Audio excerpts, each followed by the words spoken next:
माणूस गेल्याच्या नंतर एका वर्षामध्ये 3 प्रकारच्या विधी केल्या जातात. लक्षपूर्वक ऐका बरं. नंबर 1 त्या ठिकाणी केला जातो 10वा, नंबर 2 त्या ठिकाणी 13वा आणि नंबर 3 वर्ष श्राद्ध. का 10वा करावा किंवा का त्या ठिकाणी 13वा करावा किंवा का वर्ष श्राद्ध करावं, याला शास्त्रीय कारण आहे बरं महाराज. त्याचं कारण सांगतो. आपल्याच धर्मात जन्माला येऊन आपल्याच काही लोकांना हे मान्य नाही बरं. 10वा मान्य नाही, 13वा मान्य नाही, काहींना वर्ष श्राद्ध. बरोबर आहे ना महाराज. म्हणून त्या ठिकाणी हेही पाहिलं पाहिजे की का 10वा करावा, का 13वा करावा किंवा का त्या ठिकाणी वर्ष श्राद्ध करावं. हे बा 10वा म्हणजे विधी आहे आणि 13वा म्हणजे शास्त्र आहे बरं महाराज. 10वा म्हणजे पिंडदान विधी, त्याला 10वा म्हणावं आणि 13वा म्हणजे शास्त्र आहे. म्हणून 10वा जर आपल्या घरामध्ये काही शुभ कार्य असेल तर 10वा बदलता येतो बरं. 3ऱ्या 5व्या किंवा 7व्या दिवशी करता येतो. 10वा बदलता येतो, पण 13वा त्या ठिकाणी बदलता येत नाही. का? 13वा हे शास्त्र आहे आणि शास्त्र कुणा एका व्यक्तीसाठी तयार झालं नाही, ते सर्वांसाठी त्या ठिकाणी तयार झालं. म्हणून 13वा 13व्याच दिवशी करतात. आता का 10वा करावा? हे बा 10वा म्हणजे पिंडदान विधी आहे. ऐका, प्रत्येकाला त्या ठिकाणी पिंड मिळालेला आहे. हा मिळालेला पिंड प्रत्येकाला एक दिवस टाकायचा आहे बरं.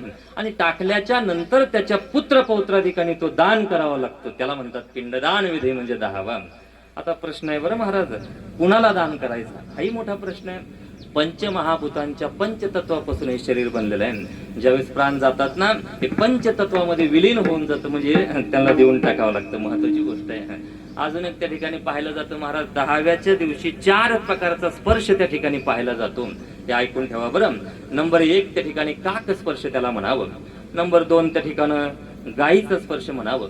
नंबर 3 त्या ठिकाणी गंगेचा स्पर्श आणि नंबर 4 त्या ठिकाणी ब्रह्मस्पर्श. 4 स्पर्शापैकी 1 स्पर्श त्या ठिकाणी त्या जीवाला झाला पाहिजे.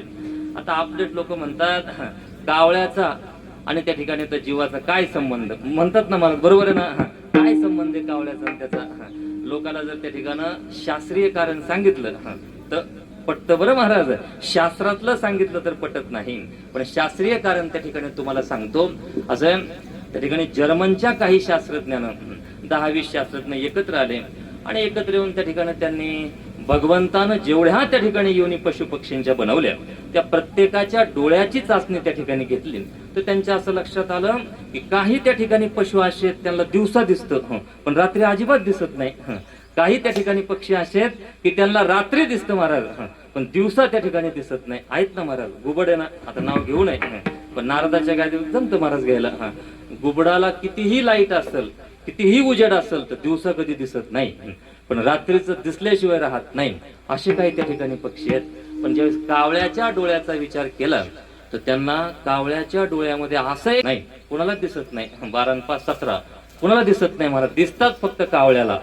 आणि म्हणून काकस्पर्श महत्वाचा आहे. लोकांना हे मान्य नाही महाराज. म्हणून 10वा म्हणजे पिंडदान विधी आहे. मिळालेला पिंड एक दिवस दान करायचा असतो आणि दान केल्याच्या नंतर त्याच्या पुत्र पौत्राधिकाने तो दान करायचा, त्याला पिंडदान विधी म्हणजे 10वा म्हणतात. आता 10वा त्या ठिकाणी कळाला. आता कशाला त्या ठिकाणी 13वा म्हणतात? हे बा 13वा म्हणजे आपण सर्वजण त्या ठिकाणी पवित्र असणाऱ्या हिंदू धर्मामध्ये जन्माला आलेलो आहोत. हा हिंदू धर्म सामान्य नाही बरं महाराज. सनातन वैदिक हिंदू असणारा धर्म. या धर्मामध्ये जीवावर त्या ठिकाणी 16 प्रकारचे संस्कार केले जातात आणि त्याच वेळेस जीवाला पूर्णत्व प्राप्त होतं आणि पुढची गती प्राप्त होते. लक्षपूर्वक ऐका. 16 संस्कार कुठले? अनेक संस्कार त्या ठिकाणी पाहिले जातात. गर्भधान संस्कारापासून मृत्यूच्या संस्कारापर्यंत 16 संस्कार आपोआप आत्ममध्ये येतात महाराज. सगळ्यात पहिला संस्कार आहे त्याला गर्भधान संस्कार म्हणावं. आई गर्भामध्ये मुलाला जे संस्कार देते, जगातली कुठलीच शाळा ते संस्कार देऊ शकत नाही. म्हणून एक प्रमाणे महाराज, हे सत्वर उच्चार प्रल्हादी बिंबला उद्धवा लागला कृष्णदाता. त्या ठिकाणी कयाधून नारायण नामाचे धडे उद्धवाच्या त्या ठिकाणी उद्धवा नारायण नामाचे धडे त्या ठिकाणी हिरण्यकश्यपूचा मुलगा, त्याचं नाव प्रल्हादजी महाराज त्याला दिले बरं महाराज. नारायण नारायण त्या ठिकाणी रात्रंदिवस जप चालू आहे. आईचं मुलानं गर्भामध्ये ऐकलं महाराज आणि त्याचा परिणाम त्या ठिकाणी वडिलांना उंच कड्यावरून ढकलून दिलं. काही झालं नाही महाराज. अरे होलिकाच्या हातामध्ये दिलं, काही झालं नाही. उंच त्या ठिकाणी तेलामध्ये टाकण्यात आलं, त्या ठिकाणी हत्तीच्या पायाखाली देण्यात आलं. काहीच झालं नाही. काम कयातून नारायण नामाचे धडे गर्भामध्ये दिलेले आहेत. म्हणून ऐका ना महाराज, मुलगा जर आपला शूरवीर निवडायचा असेल तर त्या ठिकाणी त्याला त्या ठिकाणी रामायण महाभारत माझ्या छत्रपती शंभूराजांचा इतिहास मुलाला सांगितला पाहिजे. मुलगा शूरवीर त्या ठिकाणी निवडेल. मुलगा जर पारमार्थिक निवडायचा असेल तर माझे नाथ बाबा असतील, सावता महाराज असतील, नरहरी सोनार महाराज असतील, अनेक साधू संतांचे चरित्र आईनं त्या ठिकाणी वाचायला पाहिजे. आईने वाचल्याच्या नंतर मुलगा त्या ठिकाणी पारमार्थिक निवडेल. आणि पुढे सांगू, मुलगा जर खराब निवडायचा असेल तर 9 महिने टीव्ही पाहिली तरी चालेल. महत्वाची गोष्ट आहे महाराज. म्हणून मुलगा निवडायचा कसा हे अवलंबून त्या ठिकाणी आईवर आहे. पण सर्वात महत्वाचा संस्कार गर्भधान संस्कार आहे. पण सहजासहजी हा संस्कार होत नाही बरं महाराज. तुमच्या आमच्यावर जर विचार केला तर प्रामुख्याने 3 संस्कार होतात महाराज. नंबर 1 त्याला नामकरण विधी म्हणावं, नामकरण संस्कार. नंबर 2 विवाह संस्कार. आणि नंबर 3 त्या ठिकाणी मृत्यूचा संस्कार. हे 3 संस्कार प्रामुख्याने त्या ठिकाणी जीवावर होतात. आता इथं बसल्यापैकी कोणी आहे का असं त्याला नाव नाही? प्रत्येकाला नाव आहे, बसलेल्यालाही नाव आहे. मी सांगतोय मलाही नाव आहे, त्या गायकाला नाव आहे, वादकाला, प्रत्येकाला नाव आहे. काम प्रत्येकाचा नामकरण विधी त्या ठिकाणी झालेला आहे. हा विधी आहे बरं महाराज, हा विधीच्या पद्धतीने व्हायला पाहिजे. नंबर 2 त्या ठिकाणी विवाह संस्कार. विवाह ऐका, विवाह हा संस्कार आहे बरं महाराज. आणि खरोखर हा संस्काराच्या पद्धतीने व्हायला पाहिजे. ऐका, माझ्या रामाचा विवाह जाणून बुजून 14 मिनिटं लेट केला, जाणून बुजून केला बरं महाराज. त्याचा परिणाम माझ्या रामाला 14 वर्षाचा वनवास सहन करावा लागला. थाप द्या बरं महाराज.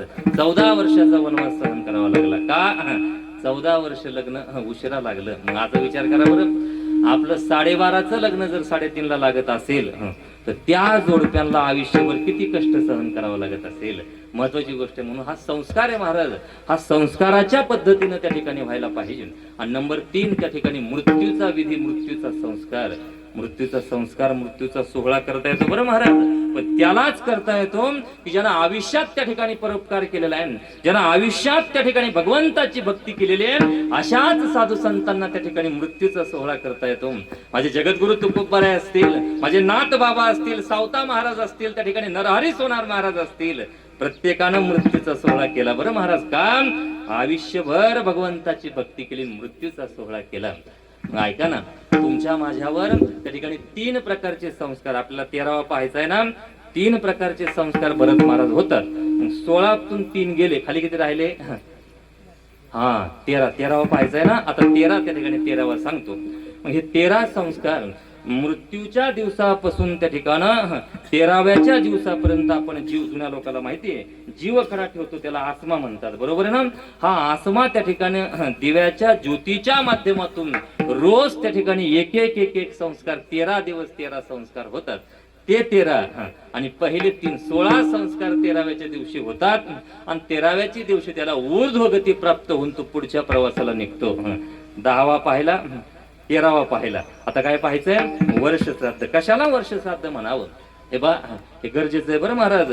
हे सांगितलंही पाहिजे सांगणाऱ्यानं या कार्यक्रमामध्ये, आणि ऐकणाऱ्यानेही त्या ठिकाणी ऐकलं पाहिजे. ज्यावेळेस ऊर्ध्वगती प्राप्त करून पुढच्या प्रवासाला लागतो त्याला वैतरणी नावाची नदी लागते. ऐका, वैतरणी नदीपर्यंत पोहोचायला त्याला 48 दिवस लागतात. आता हे 13 आणि ते 48 किती झाले? 61 दिवस झाले बरोबर ना महाराज. 61व्या दिवशी तो जीवात्मा त्या ठिकाणी वैतरणी नदीच्या काठावर पोहोचतो. तिथे कामधेनू नावाची गाय आहे बरं महाराज. त्या गायीच्या सेपला धरून त्या ठिकाणी आपण ती वैतरणी नदी पार करू शकतो. जीवाला ती पार करता येत नाही. मलमूत्राने भरलेली ती नदी आहे, 1000 किलोमीटर तिचा व्यास आहे महाराज. आपण ती पार करू शकत नाही. मग गायीच्या माध्यमातून आपण पार करतो. पण ऐका, ती गाय त्यालाच त्या ठिकाणी ती पार करते की ज्यानं आयुष्यात त्या ठिकाणी परोपकार केलेला आहे, ज्यानं भुकेलेची भूक जाणलेली आहे, तहानलेची तहान त्या ठिकाणी जाणलेली आहे, आणि ज्या भगवंतानं त्या ठिकाणी एवढा सुंदर नरदेह दिला, त्या भगवंताची रात्रंदिवस भक्ती केलेली आहे, भजन केलेलं आहे, त्यालाच ती गाय त्या ठिकाणी मदत करते. महत्वाची गोष्ट आहे महाराज. म्हणून तिच्या सेपला धरून त्या ठिकाणी पुढचा प्रवास चालू होतो. आणि यम दरबारात पोहोचायला त्याला 39 दिवस लागतात. ऐका बरं, 61 दिवस तिथपर्यंत जायला आणि 39 दिवस यम दरबारात जायला किती झाले? 100व्या दिवशी तो जीवात्मा त्या ठिकाणं यम दरबारामध्ये पोहोचतो. आता ऐका बरं, तिथं त्या ठिकाणी त्याच्यावर आरोप पत्र सादर केलं जातं बरं महाराज. लोकाला हे पटत नाही पटत नाही महाराज लोकाला हे. पण खरं सांगू का, ज्याला पटत नाही ना त्यानं मरून पाहायला पाहिजे. बरोबर आहे ना महाराज? मेल्याच्या नंतर सगळ्या गोष्टी त्याला कळतील, पण सांगण्यासाठी तो राहणार नाही ना. म्हणून शास्त्र आहे महाराज, आणि हेच त्या ठिकाणी सत्य, हेच खरं आहे महाराज. 100व्या दिवशी तिथे गेल्याच्या नंतर त्याच्यावर आरोप पत्र सादर केलं जातं. तिथं 2 वकील आहेत बरं महाराज, त्यांचं नाव आहे चित्रगुप्त. चित्र आणि गुप्त म्हणून हे चित्रगुप्त आयुष्यभर आपल्या बरोबर राहतात. जन्मापासून मृत्यूपर्यंत प्रत्येक जीवाबरोबर चित्रगुप्त राहतो. म्हणून असं जर आपल्याला वाटत असेल काही पाप आपल्याकडून घडलं आणि पाहायला कुणी नाही, कुणी जरी पाहायला नसेल ना, तर साक्षी आत्मा आणि चित्रगुप्त दोघ जण पाहतात ना महाराज. हा आत्मा साक्षी भगवान स्वरूप असणारा हा आत्मा हा पाहतो, आणि चित्रगुप्त त्या ठिकाणी लिखापड आयुष्यभर करतो महाराज. आणि ते आरोप पत्र त्याच्यावर केलं जातं. ती केस त्या ठिकाणी पुढे चालते 265 दिवस. किती चालते? 265. पोहोचायला लागलेले 100 आणि 265 दिवस किती झाले? 365 दिवस ज्या दिवशी होतात त्या दिवशी होत त्या ठिकाणी प्रथम वर्ष श्राद्ध. महत्वाची गोष्ट आहे बरं महाराज, हे पाहिलं पाहिजे. याला अजून एक नाव महाराज, याला पुण्यस्मरण म्हणतात. बरोबर ना काकासाहेब? का बरं याला पुण्यस्मरण म्हणतात असतील माहितीये? त्या ठिकाणी आयुष्यभर त्या जीवात्म्याने केलेलं पुण्य, आणि तो गेल्याच्या नंतर 1 वर्षामध्ये त्याच्या घरच्यांनी केलेलं पुण्य ज्या दिवशी एकत्रित केलं जातं तो आजचा दिवस आहे महाराज. म्हणून आजच्या दिवशी त्या जीवाला त्या ठिकाणी पुढची गती प्राप्त होणार आहे, आणि त्या ठिकाणी पुढच्या गतीमध्ये पुण्य अजून त्या ठिकाणी वाढावं, गती चांगली त्यांना मिळावी, म्हणून त्या ठिकाणी कीर्तन प्रवचन आहे. म्हणून त्या ठिकाणी कीर्तन झाल्याच्या नंतर अन्नदान काम त्यांच्या पुण्यामध्ये भर पडावी आणि त्यांना पुढची गती त्या ठिकाणी चांगली मिळावी.